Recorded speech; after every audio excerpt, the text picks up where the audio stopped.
Hi Lisa C, how are you?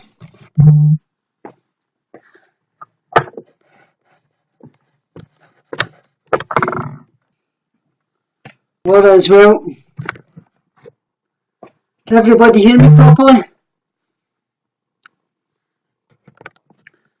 Hi Molly, 1, 2, 3, 4, 5, how are you?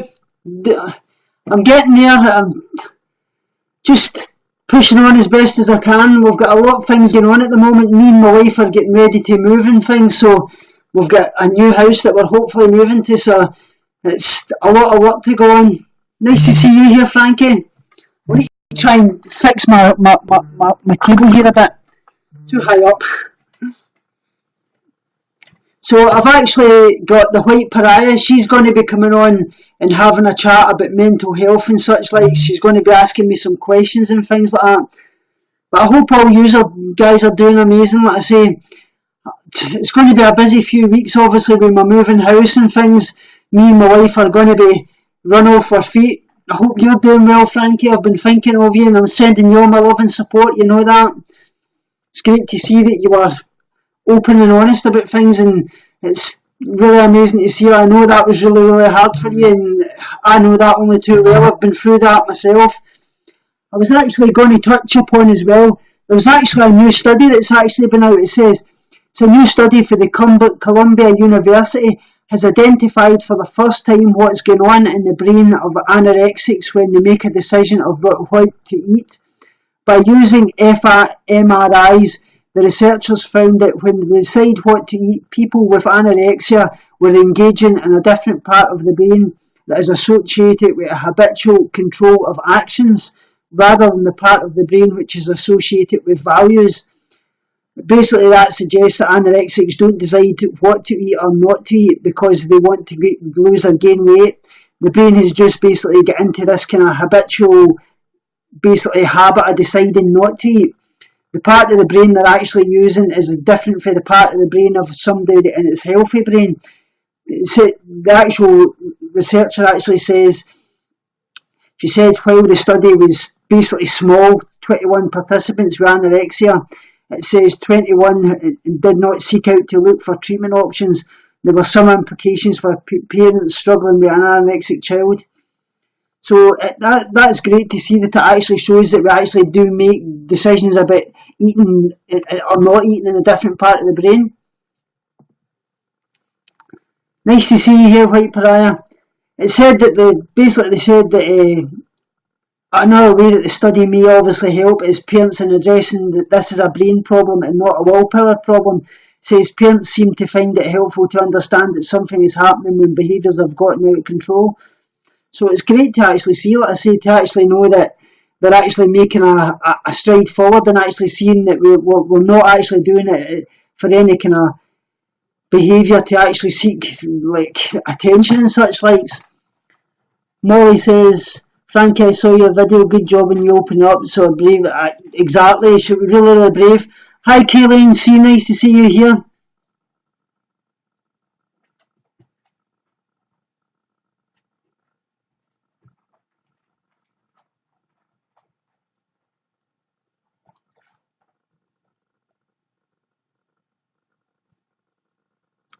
Just trying to catch up and my phone's going low here. Hopefully the White Pariah will be shortly lately and she'll be on. So how is everybody anyway? What you've been up to, like I say? Nice to see you, right, real Lady Lure.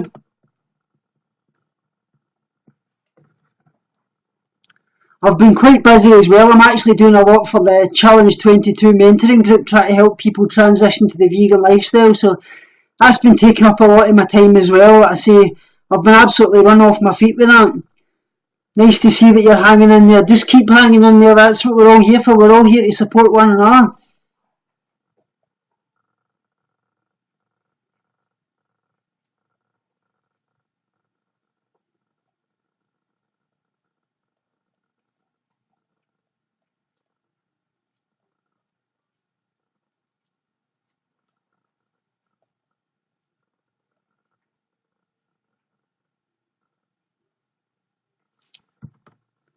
White Pariah, which she says, okay, I need to restart Firefox. Yeah, just restart Firefox, White Pariah.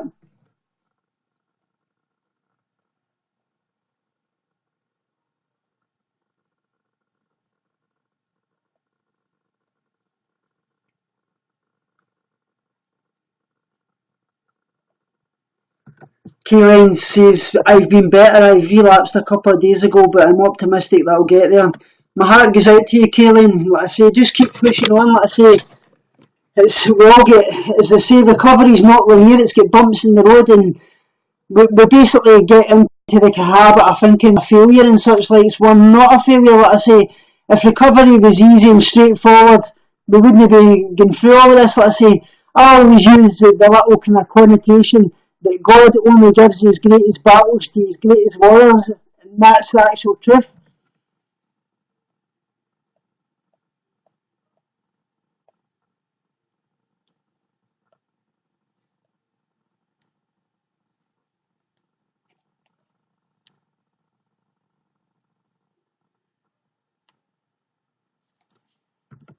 So what's everybody up to? Is anybody got any questions they would like to fire away? Like I say, let me know.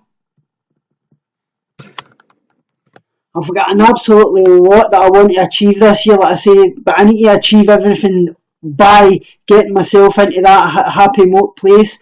Like I say, I've got to get myself better. I know that I have to. Like I say, there is no other way to recover. And exactly, Crystal Grey Matter. Sometimes it just takes a few tries. I've been recovered before. I was away up to 12.5 stone away back in 2002 when I first met my wife, so I know what it takes to get there. That's what I always say, but I hate telling people how you should recover, because like I say, everybody's recovery is different. What works for me won't work for you, and vice versa. You've got to find what you can do to get yourself better and what works for you. And that's why I always hate when people say about, like if they say, oh, you shouldn't be vegan, or you shouldn't be rottle for, or you shouldn't be doing eat a meat eater or whatever. I mean, when you're in recovery, because at the end of the day, if you've got to eat meat, you've got to do it. If you've got to do rottle for, it gets you better. If you've got to be vegan, it gets you better. That's what it's all about. It's about doing what you've got to do to get yourself better. And like I always say to people, most of the time I would recommend that people don't go vegan in recovery, because your eating disorder can latch onto that, and if you leave any leeway for your eating disorder to get back into your life, it will do. But for me, it's helped me so much, and it's basically opened the doors that my eating disorder shut. So I was going to touch upon as well, Crystal Grey Matter says, as long as you're eating enough of the portions they need to let people be vegan if they're so concerned with their health. Exactly. That's why I was actually saying that. People were asking me the other day, what do you want to see in your lifetime as a vegan? What do you want to see a vegan lifestyle? But like I say, I don't think though in my lifetime I'll ever see a vegan world, and that's absolute truth. But one thing I would like to see is a big headway, like not only things like vegan restaurants, because we've got a lot of that. Things like a vegan creche, if you can imagine it, when you take in your kids and it's got all vegan things in it for you to bring up your kid vegan. Maybe a vegan bank, maybe, where you can go in there and it's catered towards vegan startup businesses. Maybe things like, obviously, a vegan hospital. You get in there and it's all catered towards vegans. That would be a big headway, and that's something I would like to see so much in the future. There are many vegan restaurants in Scotland, actually, Crystal Grey Matter. There really is. We've obviously got the Flying Duck. We've got quite a few others, and there's many actual ones popping up.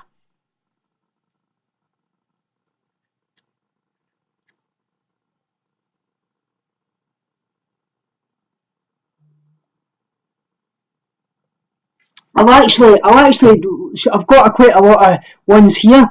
It says we've actually got the 13th Note. That's a live music cafe and exhibition space that actually makes things like vegan burgers, served with chips and such likes.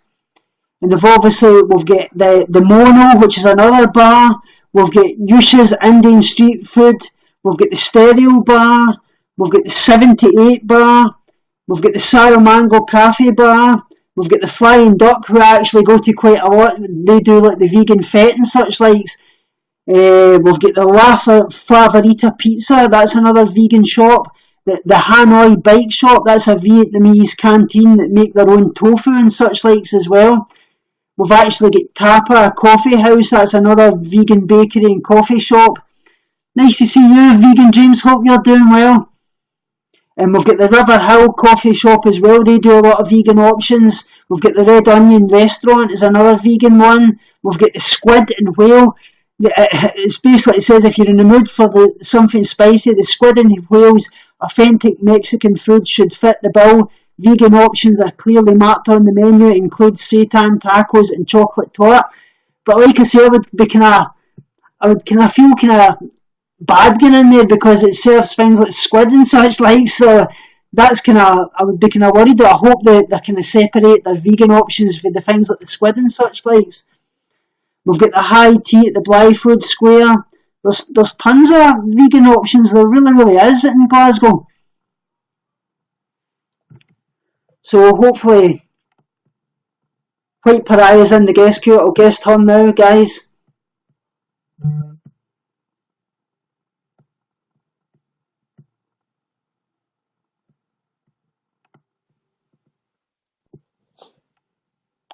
Hi there. Hey. Good to see you. Nice to see you as well. How's things? Yeah, pretty good. I've just got off the bike, and so my hair looks like half blow dried because I had to have a really quick shower. Didn't want to come and be guest on your channel all sweaty and disgusting. Oh, don't worry about that. God. You look as bad as me, then you'd have something to worry about. Oh dear. I don't think eating disorders do us any favours in terms of how well we look. Even when, I'm like healthy weight now, but I still look like shit most of the time. It's just, it's a bit of an occupational hazard, isn't it, really? That's what somebody said to me in a picture the other day. They says, what age are you? You look dead young. You look as if you're in your early 20s. But like I said to them, I says, that actually is, they say that's part of the eating disorder because it gives you that kind of childlike kind of look, and it can obviously make you look a lot older as well. Yeah, it's just about bone structure, I guess. Like I noticed this time around more than in previous relapses, I lost my cheeks completely, and I think part of that is just the normal aging process. So, my mum had the same. She had like more of a fuller face when she was younger, and then as women get older, because we lose the elastane in our skin, it does tend to it makes you look. I think that's why people think that it makes you look older because naturally as you age you would have that. So if you're kind of accelerating that, but then I guess there's also you do go a bit lollipop head, so it does make you look younger and makes you look more androgynous. And so yeah, it's the one kind of thing I've suffered a lot is, you can probably see it in the top there, I've been getting kind of really bald patches quite a lot. My hair was getting really good when I was up at a good weight, and recently with the kind of weight slipping, my hairs went really bad again. Yeah, but you've still got a fine head of hair for someone in their mid-30s. I suppose, yeah. I know a lot of people the same age as us who are almost completely bald. I feel grateful that my hair's kind of back to normal, but it was falling out in handfuls, and I didn't really realise that I had so many bald patches. Yeah. I think people were too polite to tell me. It's the real bad thing that I've suffered a lot is obviously my teeth and things like that. I've got an awful lot of crowns and teeth erosion, with acid erosion. I think that was round about the time when I was suffering with the kind of binge and purge thing way back in about 2003 and 2004 up that way, and it causes an awful lot of damage.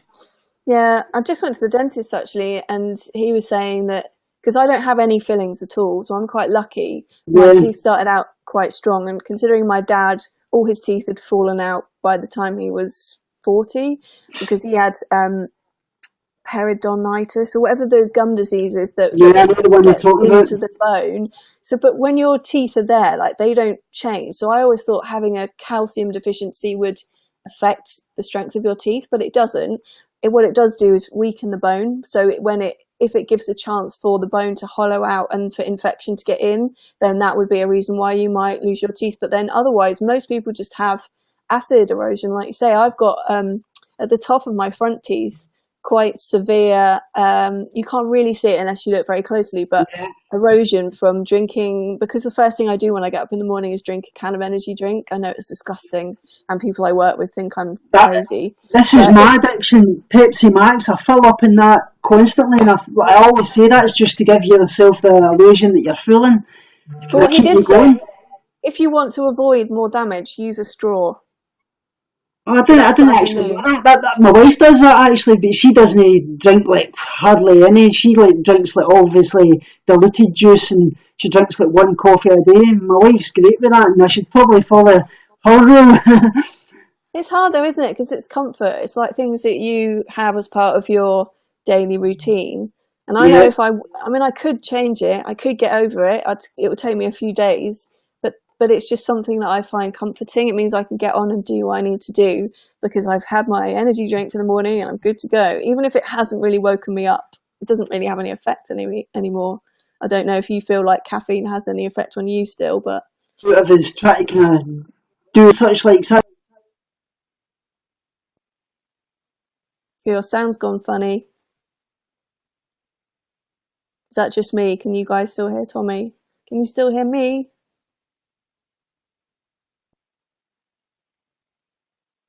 Ah, crap. Is it just Tommy's that's frozen? Okay, cool. When he comes back, I have to crack on with asking him these questions. Otherwise, we end up just chatting for an hour like we did last time. We're only meant to be doing 30 minutes last time I was guessing on here, but we just talked too much. Or probably I talked too much.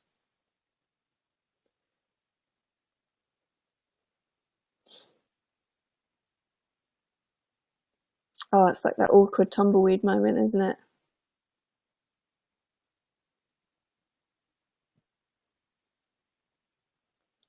I used to drink so much tea, but since becoming vegan, I have not found an alternative to milk that